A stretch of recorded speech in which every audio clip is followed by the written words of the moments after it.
আসসালামু আলাইকুম dear viewers, আশা করি আপনারা সবাই ভালোই আছেন। আমরা আমাদের আজকের এই টিউটোরিয়ালে শিখব ডুডল আর্ট দিয়ে কিভাবে আমরা টি-শার্ট ডিজাইন করতে পারি। আজকেও আমরা আমাদের এই টিউটোরিয়ালে একটি বাচ্চাদের বা কিডসের একটি টি-শার্ট, বয়েজের টি-শার্ট করব। তো আমাদের আজকের ইন্সপিরেশন হচ্ছে আমরা পিজা নিয়ে কাজ করব।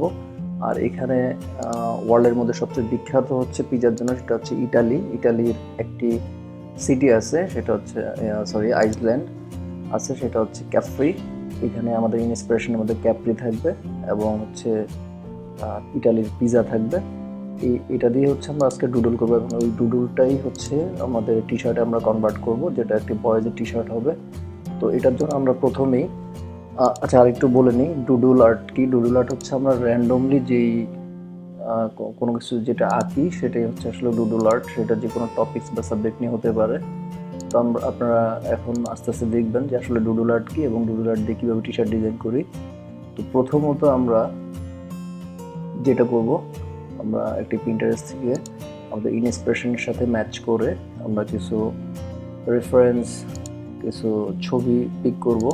সেই ছবিগুলোর থেকে আমরা কিছু এলিমেন্টস নিয়ে আমরা এই ডুডল আর্টটি করব। এখানে আপনারা দেখতে পাচ্ছেন যে এই প্রিন্টারেস্ট থেকে আমি এই ছবিটি মাত্র নিয়ে এসেছি। এখানে প্রথমে যেটা করব, আমরা ফটোশপে র ফাইলের যে একটি আমি পেজ নিয়েছি, সেখানে এই প্রিন্টারেস্ট থেকে আনা যে ছবিটা আছে সেটাকে অপাসিটি কমিয়ে এখন আমি নর্মাল যে ব্রাশ আছে ব্রাশ টুল দিয়ে এটাকে ড্রয়িং করছি।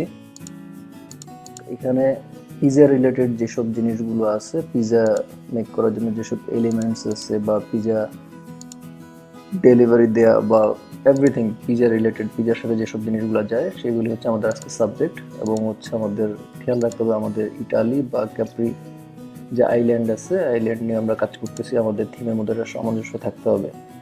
তো এখানে ফার্স্টে যেটা আঁকছি সেটা হচ্ছে একটা স্কুটি হচ্ছে মানে পিজা ডেলিভারি দেওয়ার সময় যারা ডেলিভারি ম্যান আছে তারা এই স্কুটি ইউজ করে, সেজন্য আমরা আমাদের এই ডুডল আর্টের মধ্যে স্কুটিকেও প্রাধান্য দিচ্ছি। তো প্রথমে আমি জাস্ট ব্রাশ দিয়ে স্কুটিটাকে এঁকে নিচ্ছি। আর এই ডুডল আর্টের মধ্যে আপনি যেগুলো আঁকবেন সেটা হচ্ছে জাস্ট আপনি ম্যানুয়াল হ্যান্ড ড্রয়িং করলে আমরা যেরকম থাকে, জাস্ট একটা অ্যাবস্ট্রাক্ট লুক বা একটা রাফনেস, এই জিনিসটা হচ্ছে ডুডল আর্টের মেইন জিনিস এবং এটা অনেকটা সুন্দর লাগে দেখতে।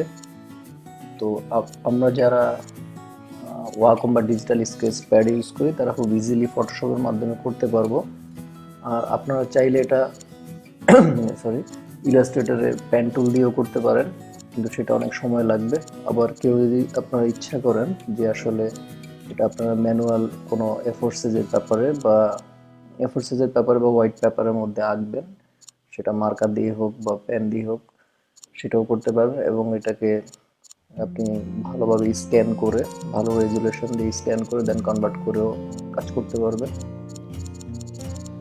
তো পর্যায়ক্রমে আমি প্রিন্টারেস্ট থেকে ডিফারেন্ট টাইপের ছবি নামিয়ে সেখান থেকে যেই এক একটা পেজ থেকে এক একটা এলিমেন্টস নিয়ে নিচ্ছি।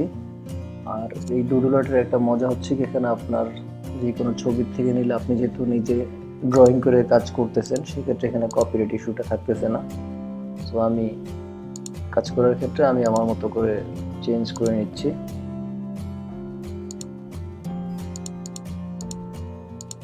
আরেকটি ছবি নিলাম, এখান থেকে হচ্ছে আমি ইটালির যে ম্যাপটা আছে ম্যাপটা কপি করব।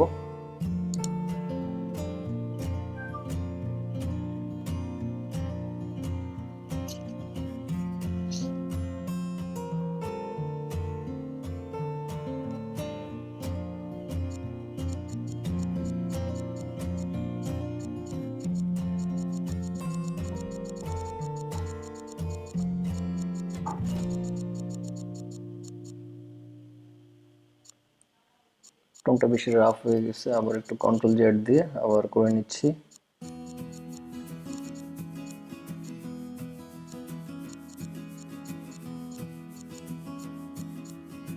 এখান থেকে অনিয়নটা নিয়ে নিলাম। আমি একটু সুন্দর করার স্বার্থে আমি একটু অংশ বাড়িয়ে নিয়েছি। এভাবে পর্যায়ক্রমে আপনার যেটা আসলে আমরা পিজার সাথে যায় বা আমরা খাওয়ার সময় ইউজ করি সেই সব এলিমেন্টসগুলো এখানে আসতে পারে।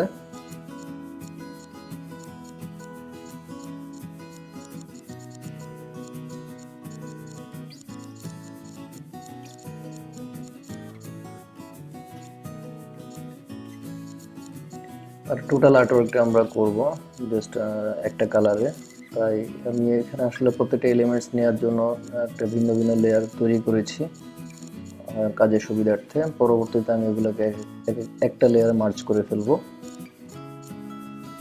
কারণ প্রয়োজন বোধে এটাকে আমি রিপ্লেস করতে পারবো বা প্লেসমেন্ট চেঞ্জ করতে পারবো, সেটা হচ্ছে আমরা লসো টুল দিয়েও করতে পারবো। তো সেক্ষেত্রে আমরা যদি একটা লেয়ার করে ফেলি তাতে কোনো সমস্যা নেই।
এবার অলমোস্ট অনেকগুলো এলিমেন্টস আমরা পেয়ে গিয়েছি আমাদের এই কাজের জন্য।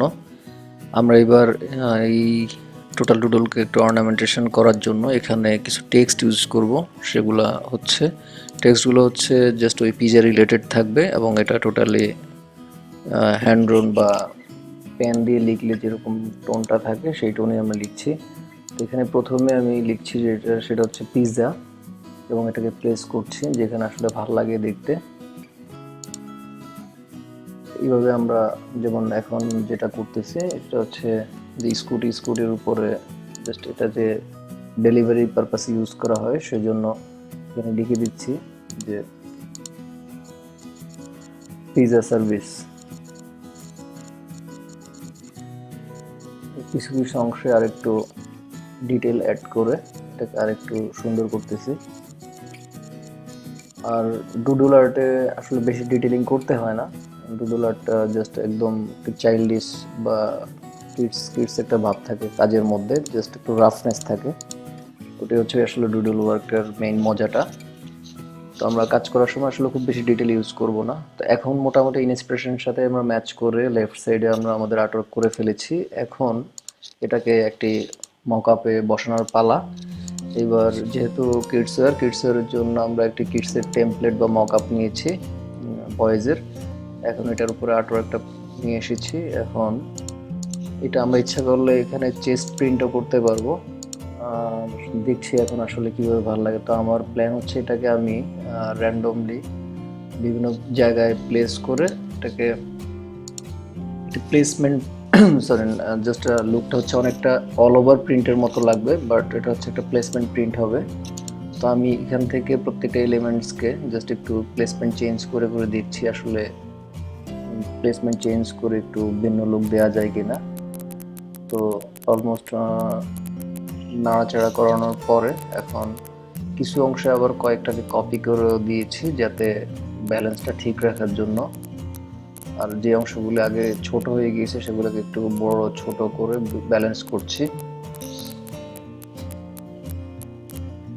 আর্টওয়ার্ক করার পর অনেক সময় মকআপে বসানোর পর অনেক সময় চেঞ্জ হয়ে যায়, সেই ক্ষেত্রে আমরা অনেক সময় চেঞ্জ করি, কারণ আপনি যে আর্টওয়ার্ক করবেন সেটা মকআপে আসার পরে চেঞ্জ হবে, এটা স্বাভাবিক। এখন যেটা করতেছি যে চেস্টে বসানোর পরে বা বডিতে বসানোর পরে এখন স্লিভগুলো ফাঁকা লাগতেছে, স্লিভে কিছু ডিমান্ড করতেছে, সেই জন্য কী করলাম ওইখান থেকে পিজার যেই স্লাইসটা আছে স্লাইসটাকে কপি করে স্লিভে বসিয়ে দিয়েছি এবং নিচের থেকে আরেকটা অংশ এনে রাইট স্লিভে বসিয়ে দিয়েছি। আর আরেকটা জিনিস মাথায় রাখা উচিত আমাদের, কিডসের জন্য আমরা যেসব বডি কালার ইউজ করব সেই সব বডি কালার বা প্রিন্ট কালার, সেই কালারগুলো অলওয়েজ আপনার খুব বেশি কালারফুল হওয়া উচিত, যেটা আসলে কিডসদের বা বাচ্চাদের অ্যাট্রাক্ট করে এরকম কোনো কালার। তো সেই জন্য আমি আমার বডি কালারটাকে বা প্রিন্ট কালারটাকে চেঞ্জ করে ফেলেছি। তো ডিয়ার ভিউয়ার্স, এতক্ষণ আপনারা দেখলেন আসলে ডুডল আর্টওয়ার্কের মাধ্যমে আমরা কিভাবে একটি টি শার্ট ডিজাইন করতে পারি বয়েজের জন্য। তো ইনশাল্লাহ পরবর্তী ভিডিওতে আমি আরও নতুন কিছু দেখানোর চেষ্টা করবো আপনাদের। সেই পর্যন্ত সাথেই থাকবেন, আর যারা আমার চ্যানেলটি এখনও সাবস্ক্রাইব করেননি তারা সাবস্ক্রাইব করে সাথেই থাকবেন। আসসালামু আলাইকুম।